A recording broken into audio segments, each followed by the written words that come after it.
Day 3 of our Dragster project is going to allow us to understand even more information about what we need to do to create our dragsters. And so today you're going to read through different project specifications. So specifications are those dimensions and that necessary information and the requirements of this project. And so you're going to do some more highlighting today about what dimensions you need to know, what size your car actually needs to be, and then you are going to complete your specification chart. All right, and so this will make more sense as we get to the design notebook here in a second, but our essential question today is, why is it important to know these specifications prior to beginning a project? Why can't we, or why shouldn't we, just start building a car right now? Okay, for this project, why is it important to know these specifications before we begin? All right, so we should be able to answer that question at some point today. All right, so at this point, let's pause the video here and open up your design notebook. All right, we've got our design notebook open. If I scroll down in our project plan here to day 3, you can see again we're going to read through the specifications and then complete a specification chart. So today is about inquiring and analyzing. It's about getting that information, gaining that knowledge so that we better understand our project, and then developing our ideas is the second part of our design process that we're going to be using today. And just really starting to focus on what we are going to need to do within our, or for our project to complete our cars now that we have all this background information. All right, so let's click on the bookmark for day number 3. That jumps us right down here to day number 3. So daily goal, as always, set a goal for yourself. Give yourself something to work towards today. Our essential question, why is it important to know specifications prior to beginning a project? Again, specifications, like you, I believe, defined up above, was a description or an identification of precise requirements. So what are the precise requirements of this project? All right, so that should be a question that you answer at some point today. So here's what you're going to do today. You're going to read through these specifications and requirements below here, and you're going to highlight information that answers the following question. Today the question is, what dimensions do I need to know in order to build the dragster? Okay, and you're going to highlight in yellow today. All right, so if I look at number 1 here, number 1 says the dragster will be constructed from a block of pine wood that's 1.5 inches wide, 7 1/4 inches long, and 1 3/4 inches tall. Okay, that's going to be the block of wood that you're going to get to start. Okay. Number 2, that's going to be the size of it that you're going to create your car from that block of wood. And here, notice again, there's a dimension, width, how wide something is, length, that's another dimension, how long, and how tall, the height.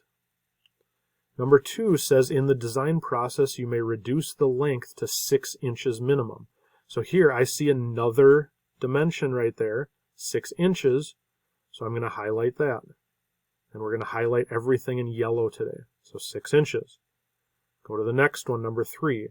Measure the total length of the car body and refer to the design specification sheet to confirm that your design conforms in size, if not correct, before continuing. There's no dimensions, nothing I need to highlight there. It just means while you're building, go down to the chart that we're going to fill in a second to make sure that you have the information correct when you're building. It's easier to find the information in the chart than it is to go back to all of these steps, number 1, whatever, and read through all this information and find it there, because it will organize it better in the chart below. And we'll get to that here in a second. Number 4, the specifications require that the dragster is at least 3/8 inches wide at all points between the axles. So here I see another dimension, 3/8 of an inch. I'm going to highlight that in yellow. Okay, so you need to go through the rest of these. So we read through the first 4. There are 17 numbers and then a couple bullet points here that you need to read through. And again, any sort of dimensions like you see right here, make sure you highlight those in yellow. So go back, let's pause the video now, go back and finish your highlighting the dimensions yellow. All right, we should now have all of those dimensions in the above kind of bullet points there highlighted in yellow. So now what we're going to do is we're going to fill in this Dragster specification chart. This is going to be what we can refer to when we're actually building our cars, because all the information that we have is right here for us. Rather than going back up here and having to, again, read through each of these little sentences or paragraphs and trying to pick the numbers out, we're going to do that ahead of time. Okay? So you're going to fill in each box with the required dimension, and we want to use, again, those highlighted dimensions above. Okay? Now, here's a little hint, something to remember. Some of the required dimensions fall into a range of dimensions rather than just one measurement. That'll make sense here in just a second. So let's look at this one's done for you, the length. This one falls within a range. So when you are designing your car, you have the opportunity to decide how long do I want this car. The minimum measurement is 6 inches. The maximum measurement was 7 1/4 inches. Where does that come from? Well, let's scroll back up here to what we highlighted. We know that we are starting with a block of wood that's 7 1/4 inches long. We can't add to that. We're not going to make it longer than what we start with, but I can make it shorter. In number 2 here, it said during the design process, you can reduce the length to 6 inches minimum. So if this is how long it starts off, and I can make it a little bit less down to 6 inches, those both refer to length. So that's why this one is a range between 6 inches and 7 1/4 inches. The next one is width. Looks like this one also will fall between a certain range. So what is the width of this? So now we want to go back up here, and we're just going to go through one of these, each of these highlighted dimensions at a time. So here, if I go back to number 1, I don't have 1.5 inches in the chart anywhere. Well, 1.5 inches, and that says wide. That's width. So I can go back down here. Width said 1 1/2 inches. Okay, that's the width. If I go back up here, I'm going to go one at a time again. 1 3/4 inches tall. That's what I'm starting from. Okay, so that's the biggest, the tallest that the car can be. 1 3/4 of an inch. That's height. So I go down here. Height is the next one. I can type in 1 3/4 inches. Let's just go through everything that I have highlighted here. 6 inches, we already have that one in the chart, which we went through in terms of length. Go down, the next one I have highlighted. Says the specifications require the dragsters at least 3/8 inches wide at all points between the axles. Wide. That's width. So if I go down here, width, I already have 1.5. But that's the widest that it's going to be, what I started with, so I can add 3/8 of an inch before this, and then that would be a range. This is the narrowest, the skinniest that I can make my car. Or it could stay as wide as this. So that's the range. So that's what you're going to do, is you're going to go through each of these individually and put them into the chart. If I go to the next one, let me just highlight one more here for you. You should have this highlighted already. 3/16 of an inch. Where is this going to go? The center of each axle hole should be drilled 3/16 of an inch above the bottom edge of your wood block. So 3/16 above the bottom edge of your wood block. So if I look down in the chart here, diameter of axle hole, that's not what it's talking about. Axle holes from the bottom of the wood. So right there, from the bottom of the wood block, 3/16 of an inch is what goes in there.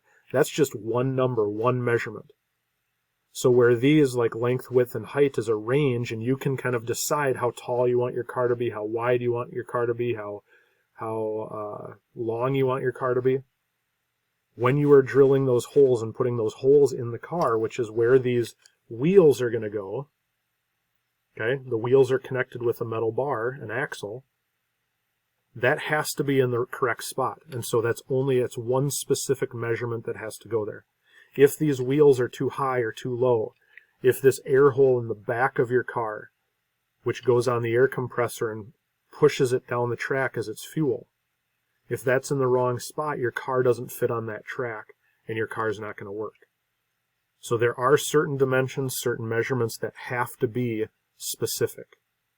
Others, like length, width, and height, you can decide what you want that to be when you are building your car. All right, so go ahead and finish the rest of this chart. Go back and forth. Make sure I would just go through one at a time. Go back and forth through one of these dimensions at a time and put it into the correct spot on this specification chart. And this is going to be important because eventually here soon we're going to start building our cars, and we want to know exactly what these dimensions are. Filling in this chart helps us to find this information a lot easier than going back up to, again, all those paragraphs and those points that were written and trying to pick and choose where it is then. All right, so fill in the rest of this chart. If you have questions, make sure you reach out to your teacher. Once you're done, fill out your summary for today. What did you accomplish and what did you learn? So at least 2 things. You should aspire to write complete sentences. So do your summary, and then you see the end of day number 3. So you can stop your work. So reach out to your teacher if you have questions and get this chart filled in. We'll see you next time.